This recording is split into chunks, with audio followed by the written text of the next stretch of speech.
नमस्कार, मैं हूं शंकर दत्त पंत।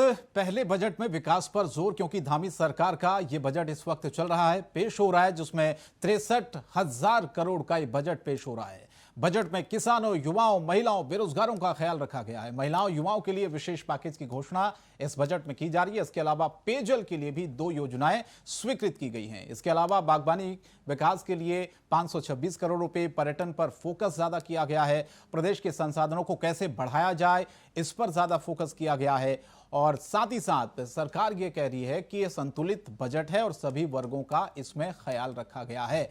अब सवाल यह है कि इस बजट से उम्मीदें कितनी पूरी होती हैं, क्योंकि बजट को लेकर विपक्ष तो पहले ही कई सवाल खड़े कर चुका है। और इसीलिए अब जब बजट पेश हो रहा है, अलग अलग वर्गों के लिए जो ख्याल इस बजट में रखा गया है, योजनाएं लाई गई हैं, उनका धरातल पर कितना और कब तक असर देखने को मिलता है। क्योंकि बहुत सी ऐसी चीजें होती हैं, बजट में प्रावधान तो होते हैं, लेकिन वो धरातल पर उतरते उतरते उन्हें बहुत ज्यादा वक्त लग जाता है। तो फिलहाल आपको बता दें कि ये बजट इस वक्त धामी सरकार का चल रहा है और वित्त मंत्री जो है बजट को पेश कर रहे हैं। तस्वीरें लगातार हमने आपको दिखाई, लेकिन क्या इस बजट से मिला, क्या इस बजट से मिला, यह देखना होगा। और साथ ही साथ आपको यह भी बता दें कि कितनी उम्मीदें इस बजट से पूरी हुई हैं और कितनी उम्मीदें आम जनता को थी, यह भी देखना होगा। क्योंकि लगातार हम देख रहे हैं कि उत्तराखंड के विकास के लिए यह बजट बहुत अहम माना जा रहा है, क्योंकि बड़ा यह बजट अपने आप में है और इसीलिए इस बजट से उत्तराखंड की जनता को बहुत सारी उम्मीदें हैं। सड़कों का चौड़ीकरण एवं इलेक्ट्रिक बसों की खरीद आदि घटकों के लिए 1,750 करोड़ रुपए की परियोजना लागत से development of best in class transport infrastructure in Dehradun and Mussoorie Bharat सरकार द्वारा स्वीकृत हो गई है। इसके अतिरिक्त शहरी विकास के क्षेत्र में कुल रुपए 4,847 करोड़ की 2 परियोजनाओं की स्वीकृति भारत सरकार से प्राप्त हुई है। 2,025 करोड़ की integrated urban infrastructure development in Haldwani परियोजना की स्वीकृति दिनांक 29 दिसंबर 2021 को प्राप्त हुई है तथा 2,812 करोड़ की urban infrastructure development of secondary towns की स्वीकृति दिनांक 23 दिसंबर 2021 को प्राप्त हुई है। आगामी 7 वर्षों के लिए आईफेड द्वारा वित्त पोषित रूरल एंटरप्राइजेज एक्सेलरेशन प्रोजेक्ट रुपए 771 करोड़ का अनुबंध पत्र हस्ताक्षरित हो गया है। यह किसानों की आय को दुगना करने के लिए माननीय प्रधानमंत्री जी की संकल्पना को साकार करने में एक सशक्त प्रयास होगा। तो हर वर्ग का इस बजट में ख्याल रखा गया है और महिलाएं, युवाओं और बाकी जो सेक्टर्स हैं, बाकी जो वर्ग हैं, उनका भी इस बजट में ख्याल रखा गया। हालांकि बजट इस वक्त पेश भी हो रहा है, जिसकी हमने लगातार आपको तस्वीरें भी दिखाई, लेकिन सवाल कई सारे हैं कि क्या जो उम्मीदें थी उत्तराखंड की जनता को इस बजट से, वो कितनी पूरी होती हुई नजर आ रही है। क्योंकि विकास के पैमाने पर बताया जा रहा है कि बजट बहुत खराब उतर रहा है। हर वर्ग के, खास तौर पर उत्तराखंड के विकास का जो रोड मैप है, वो आगे किस तरह से बढ़ेगा, अलग अलग सेक्टरों में किस तरह से विकास होगा, अलग अलग वर्गों का किस तरह से ख्याल रखा जाएगा, वो प्रावधान इस बजट में किए गए हैं। लेकिन विपक्ष ने भी इस बजट पर कई सारे सवाल उठाए। जब बजट पेश नहीं हुआ, उससे पहले ही कहा कि बजट में दरअसल लोक लुभान दावे और वादे होते हैं, वो धरातल पर नहीं उतर पाते हैं। लेकिन बजट की जो बड़ी बातें हैं वो भी हमने आपको बताई कि किस तरह से इस बजट में खास तौर पर युवाओं, महिलाओं और बाकी जो वर्ग हैं उनका ख्याल रखा गया है। और इसीलिए धामी सरकार का ये बजट बड़ा बजट है, अहम बजट है। और फिलहाल तो ये धीरे धीरे और भी चीजें इसमें आगे निकलती भी जाएंगी, लेकिन फिलहाल अभी तक जो बजट पेश हुआ है उसको लेकर थोड़ा अगर हम चर्चा की शुरुआत भी करते हैं। कुछ खास मेहमान मेरे साथ इस वक्त जुड़ रहे हैं। डॉक्टर देवेंद्र भसीन जी हैं, प्रदेश उपाध्यक्ष हैं, बहुत बहुत स्वागत है आपका भारतीय जनता पार्टी से। अमरजीत सिंह जी हैं, प्रदेश प्रवक्ता, हमारे साथ इस वक्त जुड़ रहे हैं कांग्रेस पार्टी के। बहुत बहुत स्वागत है अमरजीत जी आपका। सबसे पहला सवाल मैं देवेंद्र जी आप ही से करना चाहता हूँ। बजट अभी पेश हो रहा है, बहुत सारे ऐलान इस बजट में हुए हैं। सबसे बड़ी चीज अगर मैं इसमें कहूँ, कॉमन सिविल कोर्ट की समिति के लिए 5 करोड़ दिए गए हैं। एक 1216 पटवारियों को अब बाइक मिलेगी, ये भी कहा गया है। व्यापारियों के लिए बीमा की बात कही गई है। स्वच्छ पेयजल के लिए 1600 करोड़ रुपए की बात कही गई है। देहरादून से मसूरी परियोजना के लिए 1750 करोड़ रुपए की बात कही गई है। अर्बन योजना के लिए भी 2812 करोड़ की स्वीकृति दी गई है। ये तो मोटी मोटी बातें हैं। आपको क्या लगता है इस बजट में जो प्रावधान, जो विपक्ष बार बार ये कह रहा था कि भैया काम की जो चीजें हैं दरअसल इस बजट में उनको नजर नहीं आ रही है। हर बार ये होता है कि लोक लुभावन वादे बजट में होते हैं लेकिन उसका असर दरअसल दिखता नहीं है देवेंद्र जी। हालांकि अभी बजट चल रहा है, जितनी बातें समझ में आई आपको उस हिसाब से अगर आप कुछ टिप्पणी इस पर करना चाहें तो अभी तक का। शंकर जी, अभी जैसा कि आपने स्वयं बताया कि बजट अभी चल रहा है, लेकिन जो बातें सामने आई हैं तो निश्चित तौर पर बहुत स्वागत योग्य हैं। और माननीय मुख्यमंत्री जी के नेतृत्व में हमारे वित्त मंत्री श्री प्रेमचंद अग्रवाल जी जो बजट पेश कर रहे हैं उसमें समाज के सभी वर्गों का जो है ध्यान रखा गया है, चाहे महिलाएं हैं, युवक हैं, किसान हैं, और इसी प्रकार से अन्य जो हमारे अलग अलग सेक्टर्स हैं, चाहे सड़क है, चाहे पेयजल है, शिक्षा है, ये सब बातें उसके अंदर कही गई हैं। और कॉमन सिविल कोड का भी आपने जिक्र किया, उसके लिए भी जो समिति बनी है उसके लिए पैसे का प्रावधान किया गया है। मैं दो बातें कहना चाहूंगा। पहली बात तो मैं ये कहना चाहूंगा कि बजट बनाने से पहले माननीय मुख्यमंत्री जी ने और माननीय वित्त मंत्री जी ने प्रदेश की जनता से अलग अलग स्थानों पर जाकर के उनके विचार लिए थे और उनसे सुझाव मांगे थे, और उन बातों को बजट में समाहित करने के लिए उन्होंने कहा था हम करेंगे। तो जो बजट है निश्चित तौर पर ये जन उन्मुख बजट है। जनता के प्रत्येक वर्ग के जो हित हैं उनको ध्यान में रख करके बजट जो है वो तैयार किया गया है। हमने अभी जितना सामने आया है उसमें देखा है। दूसरी बात मैं ये कहना चाहूंगा कि विधानसभा चुनाव से पहले हमने जो दृष्टि पत्र जारी किया था, तो दृष्टि पत्र की एक विशेषता ये थी कि उसके अंदर हमने जो बातें भी कही थी उन सबके पीछे एक वित्तीय गणना भी हम लोगों ने करी थी, क्योंकि मैं स्वयं उस पूरे प्रोसेस में जुड़ा था। हम जो घोषणा भी करने की बात उसमें लिखते थे तो पहले उसके अंदर हम इस बात का आकलन भी करते थे कि इसको जब हम लागू करेंगे तो कितना वित्तीय भार पड़ेगा। तो सारी गणना को करने के बाद ही वित्तीय बातों को ध्यान में रखते हुए सारा दृष्टि पत्र बना था, और उस दृष्टि पत्र की झलक भी आपको इसमें दिखाई दे रही है। अभी आपने जिक्र किया जो 3 सिलेंडर की बात कही गई थी वो बीच में आ चुकी है। तो कुल मिलाकर के मैं इस बजट का हार्दिक स्वागत करूंगा और इसको जनता के हित का बताऊंगा, और निश्चित तौर पर ये उत्तराखंड के विकास के मार्ग में एक बहुत बड़ा मील का पत्थर साबित होगा। पर्यटन का भी आपने जिक्र किया, टिहरी झील के लिए एक बहुत बड़ी राशि की स्वीकृति की गई है। गाँव में हर गाँव में सड़क हो उसके लिए प्रावधान किए गए हैं। अर्बन क्षेत्र को विकसित करने के लिए प्रयास किए गए हैं। बागवानी है उसका भी प्रावधान किया गया है। तो कहने का तात्पर्य है कि जो जो भी क्षेत्र हैं उन सभी क्षेत्रों को इसके अंदर स्पर्श किया गया है। तो निश्चित तौर पर ये जो बजट है वो अपने आप में बहुत विकास उन्मुख बजट है, और इसके लिए मुख्यमंत्री जी और वित्त मंत्री जी को मैं बधाई दूंगा। बाकी डिटेल अभी और सामने आएंगी तो इसके और जो पहलू है वो भी हमारे सम्मुख होंगे और हम उस पर आगे बात कर पाएंगे। ठीक है, अमरजीत जी आपको क्या अभी तक समझ में आया इस बजट में, क्योंकि देवेंद्र जी कह रहे हैं कि मील का पत्थर साबित होगा ये जो बजट है, क्योंकि आने वाले दिनों में किस तरह से उत्तराखंड का डेवलपमेंट हो, विकास हो, और हर वर्ग का वो कह रहे हैं कि ख्याल रखा गया। और सबसे बड़ी बात तो ये है कि लोगों से बाकायदा बजट से पहले उनकी राय ली गई थी, चर्चा की गई थी कि क्या वो इस बजट में चाहते हैं, उसी हिसाब से इस बजट को तैयार किया गया है। हालांकि बजट अभी चल रहा है, धीरे धीरे चीजें सामने निकल कर आएंगी, उस पर चर्चा होगी, लेकिन अभी तक जो चीजें सामने आई हैं जिसका जिक्र देवेंद्र जी ने भी किया, मैंने भी कई योजनाएं आपको शुरुआत में बताई थी, आपको कैसा लगा ये बजट? देखिए शंकर जी, जैसा तो बजट अभी जारी हो रहा है, कुछ मैं आपके सिर्फ आपके चैनल के माध्यम से कुछ सुन पाया हूँ, तो अभी उस पर तुरंत टिप्पणी करनी और पूरा विस्तार से बोलना अभी ठीक नहीं है जी। समय रहते, लेकिन जितनी चीजें मैं समझ पाया हूँ और जिस प्रकार से भसीन साहब ने जिक्र किया बजट को लेकर, तो मुझे लगता है कि जो भसीन साहब ने बात की है वो एक रटी रटाई बात है, जो हर 5 साल के बाद, जैसे हर 5 सालों में बजट आएंगे, 5 बजट आए, 6ठा बजट अपने इनके कार्यकाल में आ रहा है, तो वही रटी रटाई बातें हैं, धरातल पे कुछ होता नहीं।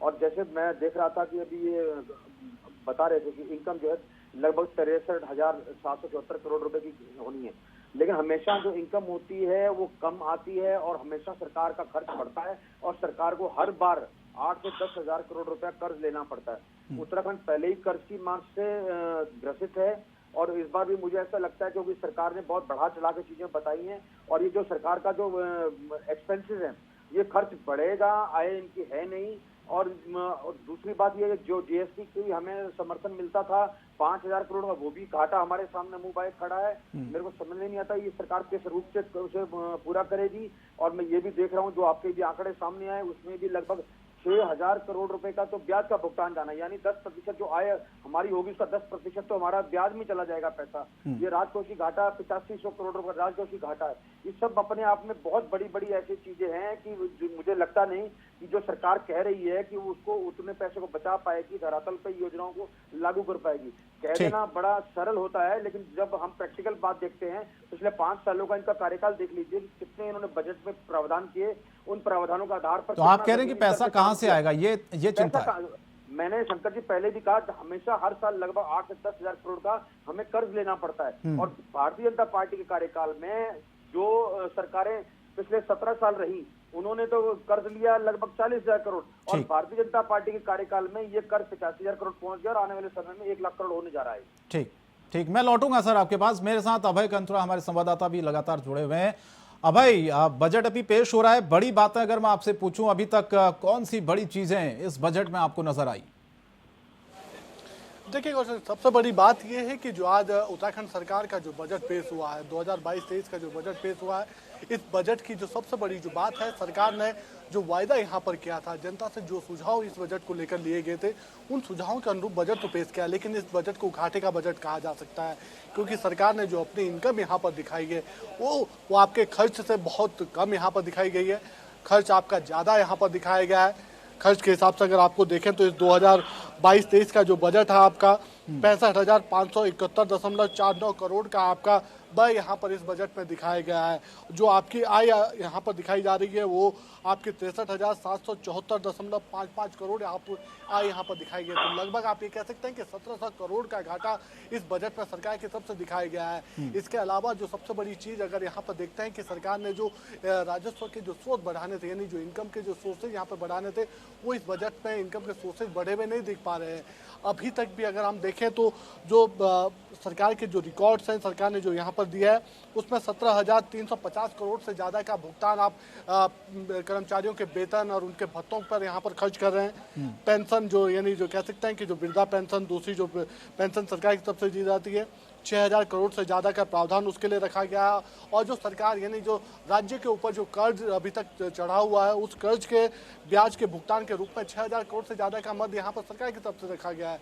और ये वो चीज़ें हैं जो सरकार के लिए बड़ा कह सकते हैं कि आने वाले दिनों में बड़ा चिंता का विषय यहाँ पर बन सकती है, क्योंकि सरकार ने वायदे बहुत सारे यहाँ पर करे हैं। चाहे वो चुनावी दृष्टिपत्र की अगर हम बात करते हैं, जिसको भाजपा की तरफ से चुनाव में जनता के सामने रखा गया था, या इस समय कह सकते हैं कि जो सरकार ने जो सुझावों के तौर पर अपनी चीज़ों में यानी योजनाओं में उन सब चीज़ों को शामिल करने की बात यहाँ पर करी है, उन सब चीज़ों में जो बजट का प्रावधान यहाँ पर रखा गया है, वो जनता के लिए सपने तो बहुत सारे यहाँ पर दिखाए गए हैं। चुनौती यही है कि राज्य सरकार कैसे उन सब चीज़ों को पूरा कर पाती है, कैसे जनता की उम्मीदों पर खरा उतर पाती है, क्योंकि आपकी इनकम यहाँ पर कम है और खर्च आपकी इनकम से ज़्यादा यहाँ पर बताए जा रहे हैं। तो ऐसे में सरकार कोशिश जरूर यहाँ पर कर रही है और उसके लिए सरकार बधाई की पात्र भी है कि उनकी तरफ से कम कोशिश तो यहाँ पर की गई है। आने वाले दिनों में कह सकते हैं कि सरकार की जो उम्मीदें होंगी वो केंद्र सरकार की ओर यहाँ पर टिकी हुई होंगी कि केंद्र सरकार की तरफ से जब राज्य को यहाँ पर बजट दिया जाएगा, राज्य के विभिन्न मदों में केंद्र सरकार अपना बजट यहाँ पेश करे, तो हो सकता है कि राज्य सरकार को बड़ी राहत यहाँ पर मिल जाए और विकास की जो योजना है वो योजना तेज गति से यहाँ पर दिख जाए। सरकार कोशिश जरूर ये कर रही है कि 2025 में जब उत्तराखंड राज्य अपना रजत जयंती समारोह यहाँ पर मनाएगा तो उस समय उत्तराखंड विकसित राज्यों की श्रेणी में शुमार यहाँ पर हो जाएगा। और उसके लिए सरकार संकल्पबद्ध भी सरकार कही जा सकती है, क्योंकि सरकार ने एक संकल्प यहाँ पर लिया हुआ है और उसी संकल्प के अनुरूप सरकार यहाँ पर काम भी कर रही है। लेकिन चुनौतियाँ हैं कि सरकार के पास जो राजस्व के जो सोर्स हैं, जो इनकम बढ़ाने के जो सोर्स है, जो बहुत कम है। ऐसे में सरकार उस दिशा में अगर काम करते तो फिर सरकार के लिए बेहतर यहाँ पर कहा जा सकता है कि आने वाले दिनों में उसका लाभ सरकार को भी मिलेगा। लेकिन फिलहाल ये कहा जा सकता है कि घाटे का बजट सरकार की तरफ से पेश किया जा रहा है और इस घाटे के बजट में भी सरकार एक जनता को हसीन सपना दिखाने का काम जरूर कर रही है। जी ठीक है, देवेंद्र जी जवाब दीजिए, क्या वाकई में आपको लगता है कि घाटे का बजट है? क्योंकि अभय भी इस बात को कह रहे हैं और अमरजीत जी ने भी इस बात को कहा कि खर्च ज्यादा है, इनकम उतनी है नहीं। दरअसल पहले ही उत्तराखंड कर्ज में डूबा हुआ है, फिर कैसे उम्मीदें पूरी होंगी, समझाइए थोड़ा सा हमको। देखिए, दो बातें मैं यहाँ पर और रखना चाहता हूँ। पहली बात तो ये है कि कोविड काल के कारण पूरे देश के समान जो उत्तराखंड की आर्थिकी थी उसको बहुत बड़ा झटका लगा था, लेकिन हमारी सरकार ने इस पर बहुत तेजी से काम किया और इस बात को हम सब स्वीकार भी करते हैं। और पूरे देश के अंदर भी माननीय प्रधानमंत्री मोदी जी के नेतृत्व में और प्रदेश के अंदर भी जो आर्थिकी का झटका था उस झटके से हम उबर पाए हैं। अभी जो अभय जी ने बात की है, मैं उसका एक तुलनात्मक बात आपके सामने रखना चाहूंगा। अगर आप इसको कोविड काल के समय से तुलना करेंगे तो निश्चित तौर पर इस समय जो घाटे का अंतर है वो काफी कम है। जैसे कि टोटल जो हमारे खर्च इन्होंने दिखाया इस समय वो 65,571 करोड़ का है और दूसरी ओर जो हमारी प्राप्तियां हैं वो 63,774 की हैं और कुल मिलाकर ये करीब 18,000 करोड़ रुपए का इसमें अंतर है। तो इससे पहले वाले समय में ये अंतर अधिक हुआ करता था, लेकिन इसको कम किया गया है। एक बात। दूसरा जो कर्ज की बात अमरजीत जी ने कही थी, अभय जी भी कह रहे थे, तो कर्ज तो जब से उत्तराखंड बना है तब से लगातार चल रहा है और ये बढ़ता जा रहा है। वो बढ़ रहा है। अब हमारी सरकार का दृष्टिकोण ये है कि हम अपनी आमदनी को बढ़ाएं। अपनी आमदनी को बढ़ाने के साथ जो हम पर कर्ज है उस कर्ज से हम धीरे धीरे मुक्ति प्राप्त करें, क्योंकि हमारा जो लक्ष्य है जो मुख्यमंत्री जी ने बार बार कहा है और जिसकी ओर माननीय प्रधानमंत्री जी ने भी संकेत किया कि सन 2025 जब हमारा राज्य 25 वर्ष का हो जाएगा तो उस समय हमारा राज्य जो है वो देश का अग्रणी राज्य होगा। तो इसके लिए बहुत जरूरी है कि आर्थिक तौर पर भी हमारी मजबूती रहनी चाहिए। तो उस दृष्टिकोण से भी तो क्या ये संभव नजर आ रहा है आपको अगले एक आध साल के अंदर? बिल्कुल निश्चित। मैंने क्योंकि ये तो कर्ज बढ़ता जा रहा है भसीन साहब, देखिए ना ये समझ। देखिए इस बार की जो स्थितियां हैं तो पहले साल की स्थितियां मुझे लगता है कि इस साल की जो स्थितियां हैं वो बेहतर होने वाली हैं, उतने कर्ज की हमको आवश्यकता नहीं रहने वाली है। और मैं जरा कांग्रेस के बारे में तरफ जरूर इस पर टिप्पणी करेंगे, लेकिन मैं एक बार उनको याद दिलाना चाहूंगा अमरजीत भाई को कि कांग्रेस के समय हरीश रावत जी को तो वेतन लेने के लिए भी कर्ज देना पड़ा था, पेंशन के पैसे भी नहीं थे उनके पास तो देना पड़ा था। ये होता, ये कोई ऐसी बात नहीं कि अनहोनी बात हुई है। हमारी सरकार ने भी लिया है काम आगे बढ़ाने के लिए, लेकिन हमारा जो उद्देश्य है वो है कर्ज को कम करना, क्योंकि एक बड़ा प्रतिशत जो है वो ब्याज में चला जाता है, जिससे विकास पर नुकसान होता है। तो हमारी सरकार की जो मूल भावना है वो ये है कि हम अपनी आमदनी को बढ़ाएं और इसके लिए जो परंपरागत तरीके रहे हैं अभी तक हम उससे हटकर कुछ और काम करना चाहते हैं। अभी आपने चार धाम की यात्रा में देखा होगा कि जिस बहुत तेजी के साथ जो है चार धाम यात्रा बढ़ी है, उससे निश्चित तौर पर यहाँ की आर्थिक को एक बड़ा संबल मिला है। अभी टिहरी झील की बात अभी आपने भी कही है, 1,000 करोड़ से अधिक पैसा जो है उसके विकास के लिए लगा रहे हैं हम लोग। इसका सीधा मतलब यह है कि पर्यटन हमारी जो प्राथमिकता है क्षेत्र के उसमें शामिल है, क्योंकि हमारा प्रदेश एक पर्यटन स्थल देश है। धार्मिक यात्रा हो चाहे पर्यटन क्या हो, वो हमारे आमदनी के एक बहुत बड़े स्रोत हैं। अब आवश्यकता इस बात की है कि हम इसका प्रयोग करें।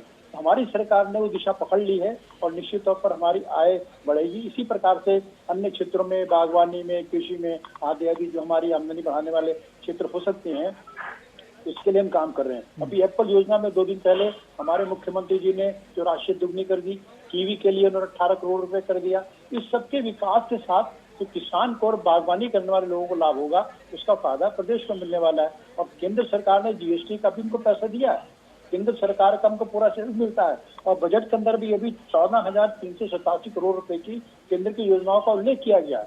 तो केंद्र का सहयोग भी रहने वाला है, हमारी अपनी प्रदेश की सरकार भी काम करने वाली है। तो निश्चित तौर पर उत्तराखंड जो है वो आर्थिक रूप से भी एक बहुत मजबूत राज्य रूप में आने वाले समय में उभरेगा और उसकी शुरुआत इस बजट से हम लोग देख सकते हैं। अमरजीत जी, 2 बातें भसीन साहब ने कही। एक तो केंद्र और राज्य जब मिलकर काम करते हैं तो विकास आगे बढ़ता है, योजनाएं धरातल पर जल्दी उतरती हैं। आप इस बात से सहमत होंगे? दूसरा, कर्ज वाली जो आपने बात कही, वो कह रहे हैं कि सरकार आपकी भी थी, कोई ये थोड़ी नहीं कि पिछले 5 सालों में इतना कर्ज हो गया है।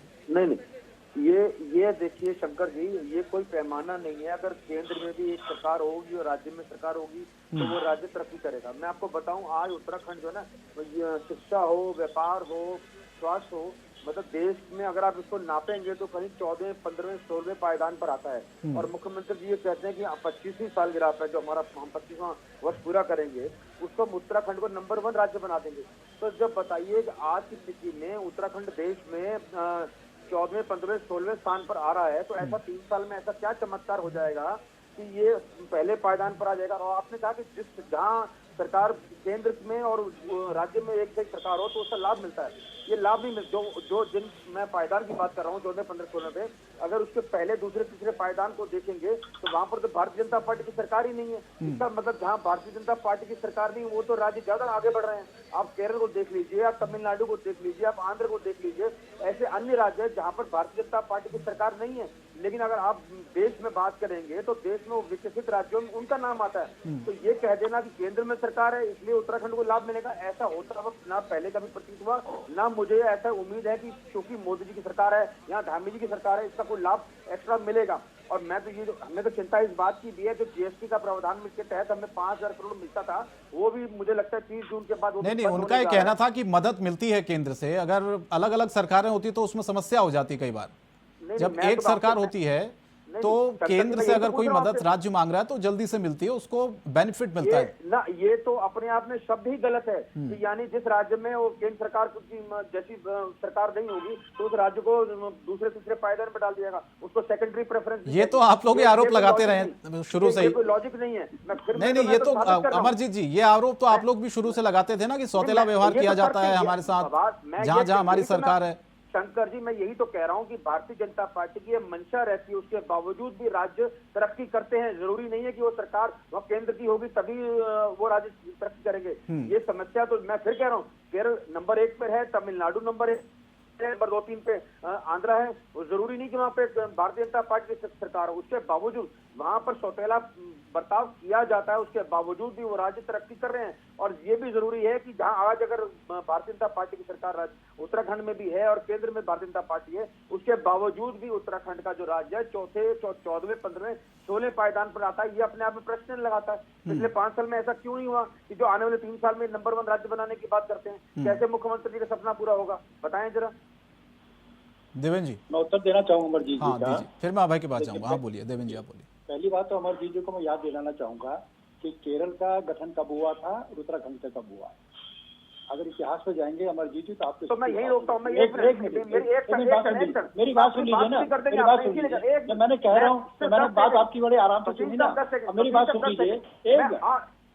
छत्तीसगढ़ भी बराबर बना, उत्तराखंड भी बना, मेरी बात तो सुन लीजिए, बने, मेरी बात तो सुन लीजिए। उत्तराखंड पीछे है। अरे मेरी बात सुन लीजिए अमरजीत जी, एक चीज बताऊं मैं आपसे, आप कृपया तुलना करिए। मैं आपको 2 चीजें बताऊंगा जो आपको शायद पसंद नहीं आएंगी। पहली बात तो यह है कि उत्तराखंड राज्य की जो मांग थी मूल रूप से वो विकास के कारण से हुई थी और इसी कारण से आंदोलन चला और भारतीय जनता पार्टी की सरकार ने इसको बनाया, जबकि कांग्रेस विरोध कर रही थी इसका। पहली बात। दूसरी बात, गलत बात। हमारी सरकार जब 1 मिनट केंद्र में जब थी, अटल जी हमारे प्रधानमंत्री थे और उत्तराखंड के अंदर श्री नारायण दत्त तिवारी मुख्यमंत्री कांग्रेस के थे। लेकिन उत्तराखंड के विकास के लिए अटल जी ने उत्तराखंड के लिए विशेष पैकेज दिया और विशेष राज्य का दर्जा दिया। लेकिन जब आपकी केंद्र में कांग्रेस थी, अमरजीत जी याद करिएगा, जब आपकी केंद्र में कांग्रेस थी तो आपने जो हमारा आर्थिक पैकेज था उसको विड्रॉ किया, जबकि सरकार आपकी केंद्र में थी। अगर आपका हित जरा सा भी होता तो निश्चित तौर पर आप ऐसा न करते। एक बात, आपकी एक समय यह भी था कि कांग्रेस सरकार भी प्रदेश में थी और आपकी सरकार केंद्र में थी, लेकिन आप एक योजना मुझे नहीं बता सकते, जो केंद्र के द्वारा उत्तराखंड के लिए दी हो। उत्तराखंड के एक बहुत बड़े नेता आपके जो हैं, मुख्यमंत्री भी रहे हैं, वो केंद्रीय मंत्री थे, वो श्रीमान जी एक योजना नहीं बता सकते, उनके कार्यकाल में एक योजना भी वे उत्तराखंड के लिए लाए। ये दृष्टिकोण का अंतर है। तो भारतीय जनता पार्टी 5 साल में मोदी जी के समय में और पिछले हमारे 5 साल गए हैं, जो कितनी बड़ी सहायता आई है वो ऐतिहासिक सहायता है और उसने उत्तराखंड के स्वरूप को बदल दिया है। अब आप आलोचना करें तो ठीक है, आप विपक्ष से बोलेंगे ऐसा, लेकिन प्रदेश की जनता इस चीज को देख रही है और यही कारण है कि विधानसभा चुनाव के अंदर जनता ने दोबारा से हमको रिपीट किया है। जो एक मिथ आप लेके चलते थे, एक बार कांग्रेस और बीजेपी हम फिर आ जाएंगे, आप इस बात को बार बार कहते थे और हम बार बार कहते कि ऐसा नहीं होगा, क्योंकि हमारा एजेंडा विकास का एजेंडा है और हमारे विकास के एजेंडे पर प्रदेश की जनता ने मोहर लगाई और आपको नकार दिया। तो विकास जो है वो केंद्र में मोदी जी के आशीर्वाद से और प्रदेश में भाजपा सरकार के प्रयासों से हुआ है और आगे भी और तेजी से बढ़ने वाला है। तो निश्चित तौर पर उत्तराखंड 2025 में देश का अग्रणी राज्य होगा। जो स्थितियां 5 साल पहले थी वो आज नहीं है और जो आज हैं वो बिल्कुल नए स्वरूप में 2025 में हमारे सामने रहेंगी। ठीक है अमरजीत जी, जवाब आप देंगे, लेकिन उससे पहले मैं अभय के पास चलता हूं। अभय, आज बहुत सी चीजें जिसमें जिक्र किया गया, कॉमन सिविल कोड को लेकर समिति के लिए 5 करोड़ रुपए की इसमें बात कही। स्वच्छ पेयजल के लिए 1600 करोड़ रुपए का प्रावधान है। 2812 करोड़ की अर्बन योजनाओं की स्वीकृति है और 1930 करोड़ की योजना से टिहरी झील का विकास होगा। क्योंकि पहले कहा जा रहा था कि विकास पर ज़्यादा फोकस है और ख़ासतौर पर पर्यटन किस तरह से बढ़ावा दिया जाए उत्तराखंड में, क्योंकि सरकार की आर्थिकी का सबसे बड़ा जरिया पर्यटन ही है और इसलिए इस बजट में इसकी एक झलक हमें देखने को भी मिली। दूसरा पहलू ये आता है कि युवाओं के लिए क्या हुआ, रोजगार के लिए क्या हुआ। देखिए, सबसे बड़ी बात गौरीशंकर जी ये कह सकते हैं कि जो आज का जो बजट पेश किया गया उस बजट में जिन योजनाओं का जिक्र वित्त मंत्री की तरफ से किया गया उसमें आप कह सकते हैं कि नंदा गौरा योजना का जिक्र यहाँ पर किया गया है। यानी पहाड़ की जो बेटियां हैं, यानी पूरे राज्य में जो बेटियां हैं, उन बेटियों को कैसे संरक्षित किया जा सकता है, उनको पढ़ाने के लिए किस प्रकार से सरकार ने यहाँ पर अपना संकल्प यहाँ पर लिया है। जब वो जवान होंगी तो उनके लिए किस तरह की व्यवस्थाएं सरकार की तरफ से यहाँ पर की जाएगी, उसके लिए बजट का प्रावधान यहाँ पर किया गया है। इसके अलावा मुख्यमंत्री पलायन रोकथाम योजना राज्य के लिए यहाँ पर एक योजना शुरू की गई है ताकि जो पहाड़ों से जो पलायन हो रहा है उस पलायन को रोका जा सके। उसके लिए 25 करोड़ की व्यवस्था राज्य सरकार की तरफ से यहाँ पर की गई है। मनरेगा के तहत सरकार ने यहाँ पर धनराशि आवंटित की है। प्रधानमंत्री आवास योजना यहाँ पर शुरू की जा रही है। स्मार्ट सिटी योजना में बजट की और व्यवस्था यहाँ पर कर दी गई है। जो इसके अलावा आप ये कह सकते हैं कि जो पात्र वृद्धजन, दिव्यांग, जो परिवर्तित जो जन हैं जिनको आप पेंशन की जरूरत सबसे ज़्यादा है, उनके लिए अलग से पेंशन की व्यवस्था सरकार की तरफ से यहाँ पर की जा रही है। आप इसके अलावा कई ऐसी योजनाएं और इस बजट में आप कह सकते हैं मेरा गांव मेरी सड़क योजना यहाँ पर बनाई गई है। अटल उत्कर्ष विद्यालय योजना यहाँ पर बनाई गई है। ये वो योजनाएं हैं जिन योजनाओं पर सरकार ने विभिन्न मदों में बजट यहाँ पर जारी किया है ताकि राज्य में विकास यहाँ पर उत्पन्न विकास तेज गति से यहाँ पर हो सके। जो लोग इस योजनाओं से जुड़े हुए जो लोग हैं उनकी आर्थिकी यहाँ पर मजबूत हो सके। लेकिन चुनौती जो सबसे बड़ी सरकार के सामने है वो यही है कि सरकार के पास संसाधन सीमित संसाधन है। सरकार ने दावे बहुत सारे यहाँ पर करे हैं। बजट व्यवस्था करने के लिए सरकार कोशिश जरूर यहाँ पर कर रही है, लेकिन जिस तरह की भौगोलिक परिस्थितियाँ राज्य में बनी हुई है, क्योंकि आप ये कह सकते हैं कि आने वाला समय में मानसून का समय यहाँ पर होगा और फिर एक बार फिर प्राकृतिक जो आपदाओं का जो दौर होगा वो यहाँ पर बढ़ने लगेगा। तो ऐसे में सरकार के पास बजट अगर पहले से ही उन सब चीज़ों में पर्याप्त बजट नहीं होगा, पर्याप्त संसाधन राज्य सरकार के पास नहीं होंगे तो फिर वो विकास की जो रफ्तार राज्य को पकड़नी चाहिए थी वो रफ्तार आगे नहीं बढ़ पाएगी, वो रफ्तार फिर धीमी होने लगेगी। क्योंकि पूर्व में भी ये कह सकते हैं कि 2 साल कोरोना के चलते राज्य सरकार अपनी जो विकास की जो रफ्तार थी उस रफ्तार को यहाँ पर पा नहीं सकी थी। उस समय कह सकते हैं कि इस वैश्विक महामारी के चलते पूरा देश ही यहाँ पर खिंचित नजर आ रहा था, प्रभावित नजर आ रहा था, लेकिन उत्तराखंड राज्य सबसे ज़्यादा प्रभावित नजर आया क्योंकि पहाड़ी राज्य है। पहले से ही राज्य के पास सीमित संसाधन है। जो औद्योगिक इकाइयाँ थी वो पूरी तरह से बंद यहाँ पर हो चुकी थी। विकास के जो दूसरे जो योजनाएं थी वो यहाँ पर सुचारू रूप से नहीं चल पा रही थी। पर्यटन जो मुख्य साधन उत्तराखंड राज्य का है वो यहाँ पर नहीं चल पा रहा था। लेकिन इस बार कोशिश सरकार की तरफ से जरूर यहाँ पर की गई है, चाहे वो पर्यटन का सेक्टर हो, मनरेगा का सेक्टर या दूसरी योजनाएं, उनसे कोशिश जरूर यहाँ पर की गई है। और अब यही देखना होगा कि सरकार कैसे अपनी इन कोशिशों में सफल हो पाती है और कितना काम यहाँ की जनता के लिए कर पाती है। बिल्कुल, ये सबसे बड़ा चैलेंज है क्योंकि 63,000 करोड़ का भारी और बड़ा बजट है और सरकार का तो यही कहना है कि उत्तराखंड के विकास के लिए सबसे बड़ा बजट है और हर वर्ग का इसमें ख्याल भी रखा गया है। अब देखना होगा कि कितनी उम्मीदें थी और कितनी उम्मीदें पूरी हुई। बहुत बहुत धन्यवाद आपका अमरजीत जी, डॉक्टर देवेंद्र भसीन साहब, आप जुड़े दोनों, और अभय आपका भी बहुत बहुत शुक्रिया हमारे साथ जुड़ने के लिए, तमाम जानकारी शेयर करने के लिए। तो इस बड़ी बहस में फिलहाल इतना ही। इंडिया वॉइस पर खबरें जारी रहेंगी। नमस्कार।